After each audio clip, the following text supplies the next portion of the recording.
Despite having a power play entering to overtime, the Winnipeg Jets fall tonight 3-2 in overtime to the San Jose Sharks. Sharks winning on an overtime shorthanded goal.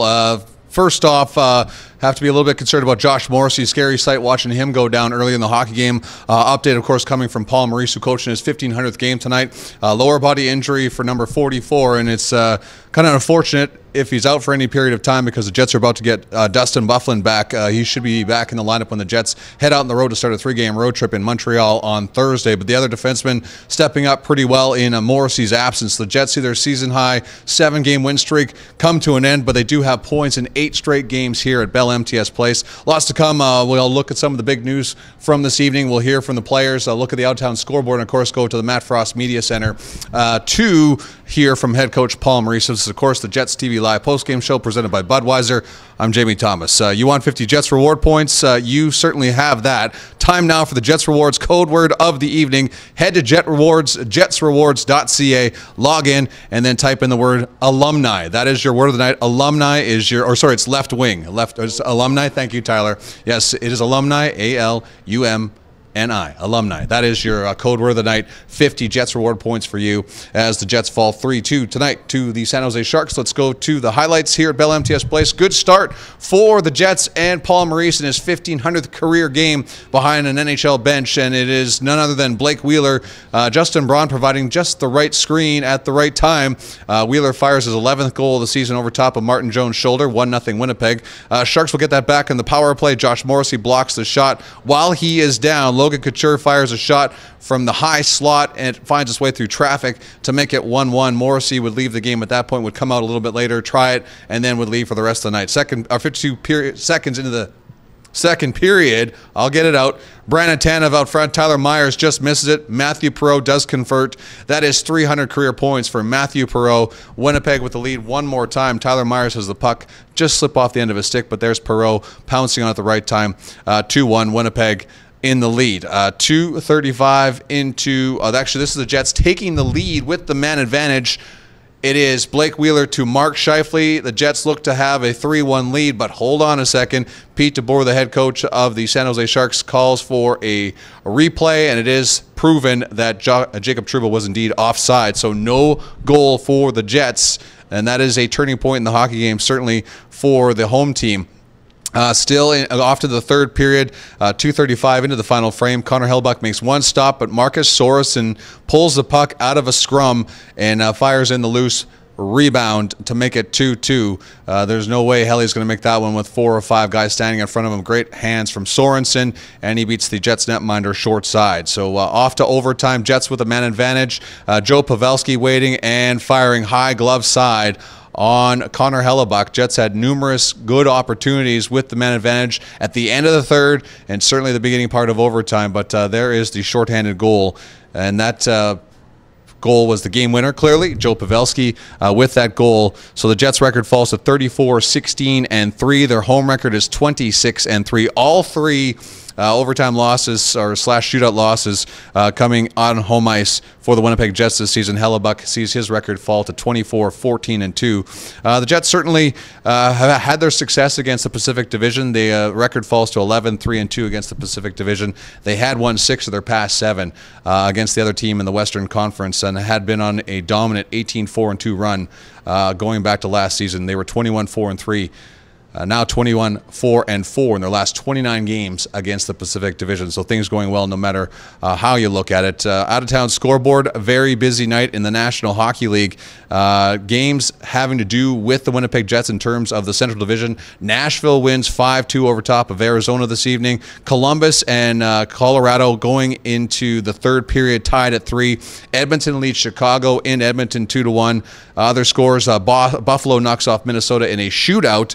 5-4 the final there. St. Louis beating Florida 3-2. As I said, a very busy night in the National Hockey League. Washington over Vancouver 3-2. Vegas just has knocked off Tampa Bay in Tampa 3-2, the final there in a shootout. So the National Hockey League Central Division standings, as we take a look at them right now, Winnipeg with a 3-point lead on Nashville with the point tonight. Nashville getting 2, so Winnipeg still just hold 2 games in hand on the Nashville Predators. Dallas not in action this evening with 60 points on the night, so there's 11 points back of Winnipeg. The Calgary Flames leading the Western Conference with 73 points, both them and the Jets having played 53 games. Minnesota moving into the first wildcard spot tonight with that single, or staying in the first wildcard spot.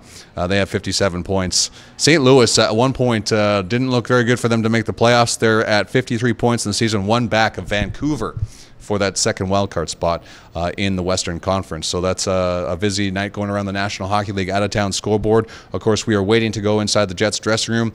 Paul Maurice began his NHL career in 1995 in November. He was a head coach of the Hartford Whalers at that time. His first game was against the San Jose Sharks. They did win that game 7-3. Did the Hartford Whalers over top of San Jose. Not the same result 1,499 games later as he falls 3-2 to the San Jose Sharks again. But Pete DeBoer, a good friend of his, they coached together in the Ontario Hockey League as 2 young men. Would love to show you a photo that I got from the Ontario Hockey League earlier today, but we'll try and put it up on social media a little bit later. Jets will practice tomorrow before taking off for Montreal. They've on a 3-game Eastern Conference road trip. It's Montreal, Ottawa, and Buffalo. Both the games in Ottawa and Buffalo are matinee games, so you don't have to stay up late watching the Jets this weekend, and you can get back to your order business following those games. But the first one, of course, in Montreal on Thursday. So looking forward to seeing how things go, and we're of course waiting to find out what's going on with Josh Morrissey, who blocked a shot in the second period.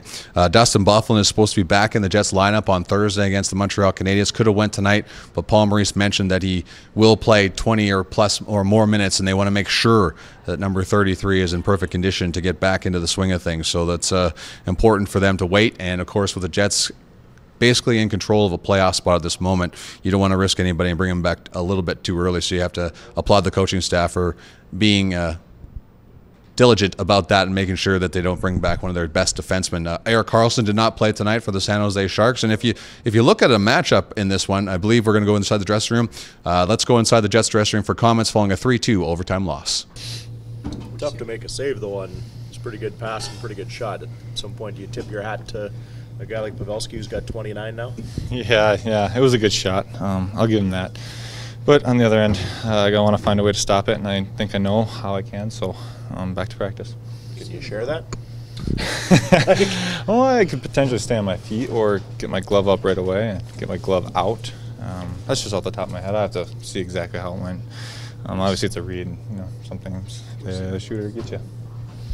What did you see in the Vlasic stop, Connor?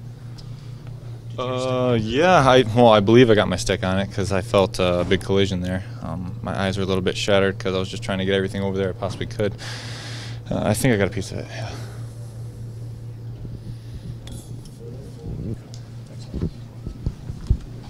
All right, Connor Hellebuyck. It was a good shot that he was beat by Joe Pavelski, and a very good hockey game. Connor Hellebuyck, of course, named the first star of the hockey game, by far the Jets' best player this evening. Lots of good looks from the San Jose Sharks. Hellebuyck had to do a few 3 or 4 reaction-type saves on deflections, so he was on his game throughout the night, and pretty hard to fault him on a 2-on-1 rush in overtime to be beaten by a very good shot from Joe Pavelski. So he did his job tonight for the Jets, and you have to wonder how many times we're going to see Laurent Brossoit on this road trip coming up. Back-to-back games in Ottawa and Buffalo. Certainly number 30 is going to get a good look there, and maybe even Montreal on Thursday, but I'm getting way ahead of myself. The Montreal Canadiens victorious tonight, beating Anaheim. Really, that's been such an easy thing for anybody else to do right now in the NHL. Of course, Anaheim fell here 9-3, dropped a 6-1 defeat in Toronto against the Maple Leafs. Randy Carlyle's bunch in a bunch of trouble right now. Let's go back inside the Jets dressing room. Here's Matthew Perreault. After watching and going through this game here, that you guys match up against them. Yeah, well, I thought we did a good job. We spent a lot of time forechecking, getting on their D for a while. Like they were struggling just to get out of their zone. This is the kind of game we like. And we started kind of traded chances late in the third, which is not what we really want to do. But you know what, we got a point out of this game, and I thought we played a decent game. How would you describe Hellebuyck's play that third Yeah, period? awesome. Made that breakaway save, and then some huge save on that when they had that power play there on Couture. He made a couple of good saves. So, yeah, goalies have been awesome for us all year, and it was no different tonight. Do you feel like Adam kind of set the tone physically for your group? A lot of big hits, especially in the first couple of periods. Yeah, early, and it set the tone for our line to get on the forecheck. You know, their D start rimming pucks and getting rid of it a little quicker when, you know, Adam's coming at you. So it was nice to see him get on the body. And no, overall, I mean, we've been playing some great hockey lately, so we got a point out of this one, and we should keep our head up and keep moving on. So like on the bench when you have that goal called back where it's a fraction of millimeters to being a 3-1 game? Yeah, kind of sucks, to be honest. It didn't look like much. At first, I didn't think it was offside at all, and then happened that it was, so nothing you can do about it. You just kind of regroup and go back. I thought we did a decent job at it. You, despite the loss, any perspective on milestone of 300 career points? Oh yeah, that was nice. I mean, anytime you can reach a milestone is always a good feeling. Would have been a better feeling if we would have got the win, but no, for sure I'll remember this one for sure. All right, Matthew Pearl getting his 300th career point tonight in a 3-2 loss for the Winnipeg Jets. Looking back over the stats, San Jose outshot Winnipeg tonight 38-27. 152% of the faceoffs did the Sharks. They went 1 for 3 with the man advantage. And really the telling story tonight, I guess, if you look at one way for the Winnipeg Jets, 0 for 5 on the man advantage. Let's go to the Matt Frost Media Center here from head coach after game number 1500 in the NHL. Matched and coming in here tonight, fair to say you got a pretty good effort from your club in getting a single point? I liked our game better here than the game that we won in San Jose. There's lots of speed. They put a lot of pucks at the net. So parts of it were real good. Any update on Josh Morrissey? Any concern? Day to day, I guess. I mean, he may play in Montreal. We'll see how he comes back tomorrow. There's no major concern on it. We'll see how he's moving tomorrow. Paul, what's going to stand out about game 1500 in the NHL? Wasn't nearly as nervous. It's the first one, I'll tell you that. They're two different entities. Like the 1500 part is a personal thing, kind of away from the game, and then there's the game itself. It was, fateful that Pete was behind the other bench, being that we started our coaching careers together. Certainly would have liked to win it, but no more than necessarily any other night. But it was a nice lead up to the game. I got an awful lot of texts from close friends and then also people around the league. So I appreciated that a lot. Power play had a lot of good looks. I mean, what did you think of it overall tonight? I love the first two. It's offside, so that's the right call. It didn't affect the play, but it was offside, and it's unfortunate it didn't go. Frustrating at the end. Would you like to see the rule changed? I mean, No. It went against us tonight, but it was the right call. It was clean. It wasn't. I looked down. It wasn't one of those ones you had to deliberate over or make a judgment call based on what you think happened. It was off.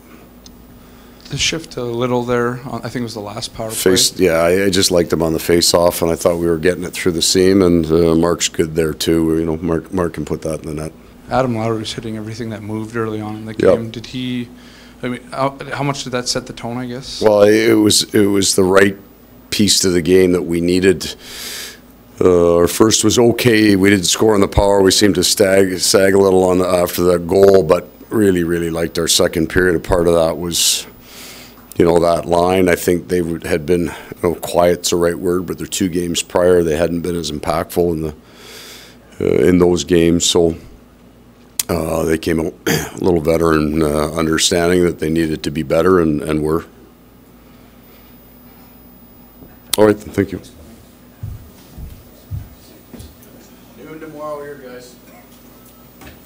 conference for Paul Maurice, celebrating his 1,500th game coached in the National Hockey League again. November 7th, I do believe 1995 was his first game as a head coach in the National Hockey League when he's the head coach of the Hartford Whalers, who are of course known as the Carolina Hurricanes. That'll do it for the Jets TV Live postgame show presented by Budweiser. The Jets fall 3-2 in overtime. Do have a 3-point lead on the Nashville Predators for first place in the Central Division with 2 games in hand. Jets in action on Thursday against the Montreal Canadiens. Have a great night, everybody. Thanks for watching.